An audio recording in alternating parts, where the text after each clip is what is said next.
Hello guys, स्वागत है आपका हमारे और आपके YouTube channel PG study point में। आज मैं आप लोगों को पढ़ाने जा रही हूँ MCO 1 का चैप्टर 1 संगठन का परिचय। तो इसमें बस मैं वही क्वेश्चन करवाऊँगी जो एग्ज़ाम के पॉइंट ऑफ व्यू से इम्पोर्टेंट है। जैसा कि आप देख सकते हैं, तो ये क्वेश्चन एग्ज़ाम में काफ़ी बार आ चुका है। प्रबंधकों की भूमिका, तो ये क्वेश्चन आते हैं, तो इसलिए हमें ये क्वेश्चन देख के जाना ही चाहिए। क्या पता इस बार भी आ जाए। तो क्वेश्चन में है, प्रबंधकों की भूमिका दे रखा है। तो हेनरी मिसबर्ग के अनुसार प्रबंधकों की 10 भूमिकाएं होती है।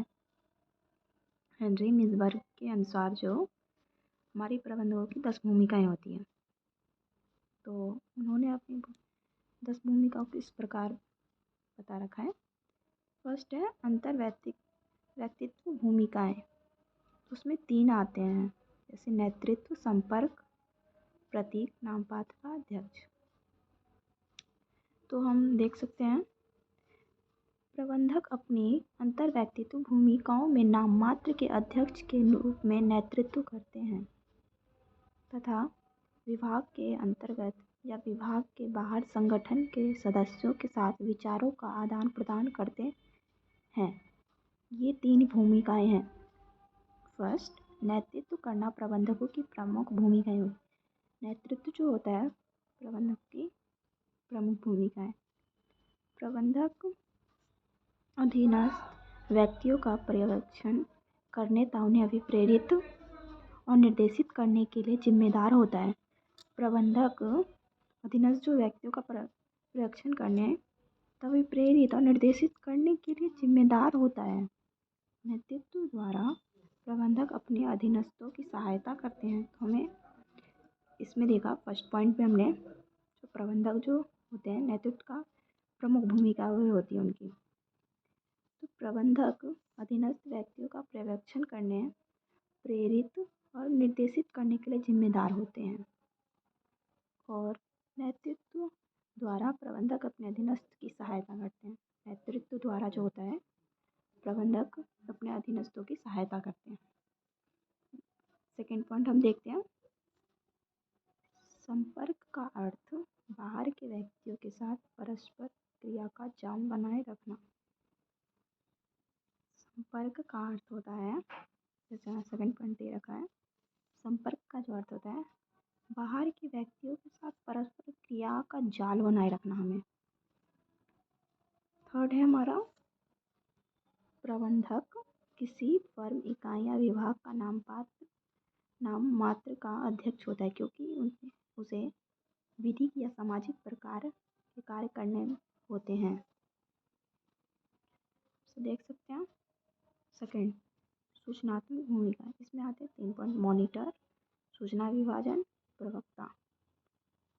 अपने सूचनात्मक कार्यों में प्रबंधक अन्य व्यक्तियों से सूचना प्राप्त करने तथा अन्य व्यक्तियों को सूचना प्रदान करने का काम करता है। वही संगठन के प्रतिनिधि के रूप में संगठन के बाहर के व्यक्तियों को सूचना देते हैं। फोर्थ पॉइंट, प्रबंधक सभी बाह्य तथा आंतरिक सूचनाएं प्राप्त करने में केंद्र का कार्य करता है। प्रबंधक मॉनिटर करने के द्वारा सूचना प्राप्त करता है और उसे समुचित रूप से काम में भी लाता है। फिफ्थ पॉइंट, कार्य का संपादन सही ढंग से करने हेतु प्राप्त सूचना को प्रबंधक संगठन के अंदर कर्मचारियों तक पहुंचाना जरूरी है। कार्य का संपादन सही ढंग से करने के लिए प्राप्त सूचना प्रबंधक को संगठन के अंदर कर्मचारियों को पहुंचाना जरूरी होता है। बैठ के करके था email, sir, notice, office order आदि द्वारा प्रबंधक सूचना को प्रेषित करता है। 6 पॉइंट, प्रवक्ता के रूप में प्रबंधक को बाहर के व्यक्तियों को संगठन के संबंध में सूचना देने का अधिकार है। इनमें संगठन की सुयोजनाओं, रणनीतियों तथा भविष्य की कार्रवाइयों की सूचना हो सकती है। सूचना देने का कार्य सम्मेलनों, पत्रकारों के साथ बैठकों, बोर्ड साक्षात्कार आदि किया जाता है। थर्ड में हम देखते हैं, दे रखा है निर्णय संबंधी भूमिका। इसमें भी 4 पॉइंट होते हैं। पहल करना, असहमति की स्थिति को सुलझाना, संसाधन नियंत्रण, समझौता वार्ता करना। निर्णय संबंधी भूमिका में प्रबंधक अग्रलक्ष्य कार्य करना, लोगों के बीच मतभेद को सुलझाना, विभिन्न विभागों के बीच संसाधनों का उचित बंटवारा और नई परियोजनाओं के कार्यान्वयन संबंध में समझौता वार्ता करना आदि कार्य करता है। इसमें 7th पॉइंट जो दे रखा है पहल करना, उसको डिफाइन इस तरह किया है, प्रबंध से पहल करने और आगे बढ़कर नेतृत्व करने की अपेक्षा की जाती है।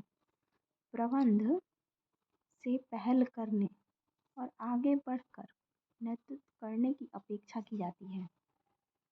व्यवसाय अवसरों का मूल्यांकन, संगठन के अंदर दुर्लभता और शक्ति का विश्लेषण, किसी नई योजना को कार्यान्वित करने, पूर्व जोखिमों को लेखा जोखा करने जैसे कार्य करता है। 8th पॉइंट तुम्हारा दे रखा है, संगठन में कभी कभी अधीनस्थ कर्मचारियों के बीच विभिन्न प्रकार के असंतोषों, संघर्ष की स्थिति आ जाती है। प्रबंधक से संघर्ष और गड़बड़ी की स्थितियों को इस प्रकार से सुलझाने की उम्मीद की जाती है, कर्मचारियों के बीच फिर विश्वास की स्थिति आ जाए तथा उत्पादन का अनुकूल वातावरण पैदा हो। प्रबंधक 9th पॉइंट, प्रबंधक संगठन के संसाधनों का अभिरक्षक होने के से विभिन्न विभागों के बीच संसाधनों का इष्टतम ढंग से नियंत्रण करना होता है। इसके लिए प्रबंधक को बजट बनाने, कार्यों की सूची बनाने, संसाधनों को प्राधिकृत करने तथा उनके संबंध में संस्कृति देने, संगठनों को महत्वपूर्ण संबंध में अनुमति देने जैसा कार्य करता है। 10th पॉइंट जो हमारा लास्ट है, संगठन के कर्मचारियों के अधिकारों, हित लाभों एवं संगठन में होने वाले लाभ में उनके अंश के संबंध में प्रबंधक को इन कर्मचारियों से समझौता वार्ता भी करनी पड़ती है। यह कार्य आंतरिक सौदाकारी द्वारा किया जाता है, किंतु कभी कभी वार्ता त्रिपक्षीय भी हो सकती है। तो ये हमारा क्वेश्चन एग्ज़ाम के पॉइंट ऑफ व्यू से वेरी इम्पोर्टेंट था। तो आप प्लीज़ एग्ज़ाम से पहले ये क्वेश्चन करके जाएं, हो सकता है आ जाए ये क्वेश्चन। अब मैं आपको सेकंड क्वेश्चन दिखाती हूँ जो पॉइंट ऑफ व्यू एग्ज़ाम के पॉइंट ऑफ व्यू से काफ़ी इम्पोर्टेंट है। ये रहा हमारा सेकंड क्वेश्चन, आधुनिक संगठन की विशेषताएं। बदलते हुए आर्थिक पर्यावरण संगठनों पर काफ़ी प्रभाव डालते हैं। बदलते हुए आर्थिक पर्यावरण जो होते हैं संगठनों पर काफ़ी प्रभाव डालते हैं। पिछले दशक में आर्थिक पर्यावरण में प्रमुख परिवर्तन निम्नलिखित है। पिछले दशक में आर्थिक पर्यावरण में हुए प्रमुख परिवर्तन जो हुए थे वो निम्नलिखित है। पहला है, अर्थव्यवस्था के अधिक प्रतिस्पर्धी होने से संगठनों को अपनी स्थिति को बनाए रखने एवं समृद्ध करने हेतु कड़ी प्रतिस्पर्धा का सामना करना पड़ रहा है। अर्थव्यवस्था जो है कि अधिक प्रतिस्पर्धी होने से संगठनों की अपनी स्थिति बनाए रखने और समृद्धि करने के लिए प्रतिस्पर्धा करना पड़ रहा है अभी। सेकेंड है, अधिकाधिक बड़े पैमाने की छूटों का लाभ लेने हेतु अनेक अर्थव्यवस्थाएं परस्पर सहयोग कर रही है, जिससे विकासोन्मुख देशों के संगठन ज़्यादा चुनौतियों का सामना कर रहे हैं। थर्ड पॉइंट दे रखा हमारा, बड़े बड़े संगठन विलयन, अधिग्रहण और अधिकरण द्वारा परस्पर सहयोग कर रहे हैं और बहुत बड़ा संगठन होने का आर्थिक लाभ उठा रहे हैं। इससे देश के छोटे या बड़े संगठनों को अपनी स्थिति को बनाए रखने या विकास में बाधा आ रही है। फोर्थ पॉइंट हमारा दे रखा है, संगठनों के प्रति समाज विश्व में अंतर्राष्ट्रीय मानक, देशीय कानून और नीति निर्धारक के कारण संगठन अति उत्तम उत्पादन से ही अपनी स्थिति बनाए रख सकता है। मानव शक्ति का स्थान 5th पॉइंट है, मानव शक्ति का स्थान प्रौद्योगिकी लेती जा रही है। 6 पॉइंट हमारा, भारत सहित अधिकतर विकासोन्मुख देशों की राष्ट्रीय अर्थव्यवस्था में सेवा क्षेत्र का योगदान लगातार बढ़ रहा है। भारत सहित अधिकतर विकासोन्मुख देशों में राष्ट्रीय अर्थव्यवस्था की सेवा का योगदान लगातार बढ़ रहा है। 7 पॉइंट में हमारी विशेषता दे रखी है, कंप्यूटर के आगमन से संगठनों के कार्य स्थलों की क्रांति आई और संगठनों में कार्य करने वाले व्यक्तियों का परस्पर व्यवहार भी प्रभावित हुआ है। 8 पॉइंट हमारा दे रखा है, व्यवसायों के कार्यकलापों के सतत उत्पादन की नवीन प्रक्रिया उत्पादन निवेदन ज़्यादा महत्वपूर्ण हो गए हैं। 9, बढ़ती प्रतियोगिता के चलते मांग और पूर्ति के खेल में उपभोक्ता का स्थान प्रमुख होता जा रहा है। 10, पूर्ति श्रृंखला की गति तेज होने से अपने उपभोक्ताओं तक पहुंचने की प्रक्रिया में उत्पादकों को कड़ी प्रतियोगिता का सामना करना पड़ रहा है। तो बस एग्ज़ाम के पॉइंट ऑफ व्यू से हम 10 पॉइंट पे लिख देंगे डेफिनेशन, तो हमारे अच्छे मार्क्स आ सकते हैं। बट ये क्वेश्चन मेरे अकॉर्डिंग आप करके ज़रूर जाएं। अगर आपको ज़्यादा भी करना है तो आप देख सकते हैं।